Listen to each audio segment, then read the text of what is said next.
అసలు మన మార్కెట్లో అంటే మామూలుగా ఫేక్ ఫుడ్ అంటే కల్తీ ఫుడ్ అంటారు. నిజంగా ఫేక్ ఫుడ్ ఉంటుందా? ఒకవేళ ఉంటే ఒక కస్టమర్ ఎలా గుర్తించాలా వాటిని? మీరు ఫేక్ ఫుడ్ అంటే ఆ పేరులోనే ఫేక్ అంటే నాట్ రియల్.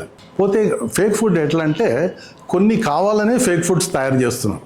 ఈ మధ్య మీరు చూసింటే ముఖ్యంగా నాన్ వెజిటేరియన్ ఫుడ్స్ను వెజిటేరియన్ ఫార్మాట్లో ఇస్తున్నారు. అంటే నాన్ వెజ్ ఫుడ్లో ప్రోటీన్ ఉంది కానీ వెజిటేరియన్ ఫుడ్లో ప్రోటీన్ లేదని చెప్పి వెజిటేరియన్ మీట్ అని అట్లా వాటిని ఆ కేటగిరీ పేరే ఫేక్ ఫుడ్స్ అని పెట్టారనమాట. అది ఒక టైప్ ఆఫ్ ఫుడ్. ఇంకొకటి అనుకోకుండా కంటామినేషన్ ఏదైనా జరిగింటే అది ఇంకోటి, దాన్ని ఫేక్ ఫుడ్ అనేదానికి లేదు.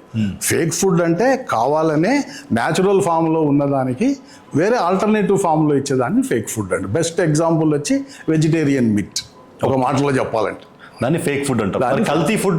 కల్తీ ఫుడ్ అంటే అది అడల్ట్రేషన్. ఓకే, అది ఫేక్ ఫుడ్ కావాలంటే ఫేక్ ఫుడ్ లో ఒక సబ్సెక్ట్ కావచ్చు, కానీ that is separate category by it's.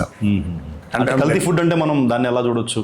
Contaminated food అనేది ఏమంటే అండి, ఒకటి మ్యానుఫ్యాక్చర్ ఎండ్లో తెలియక జరగవచ్చు, తర్వాత సబ్సిక్వెంట్గా స్టోరేజ్ స్టేజ్లో, డిస్ట్రిబ్యూషన్ స్టేజ్లో, or even at the consumer end దాన్ని స్టోర్ చేసి యూజ్ చేయాల్సిన విధంగా యూజ్ చేయకపోతే కంటామినేషన్ వచ్చే ఛాన్స్. దాన్ని కల్తీ ఫుడ్, కంటామినేషన్ ఫుడ్ అంటాం.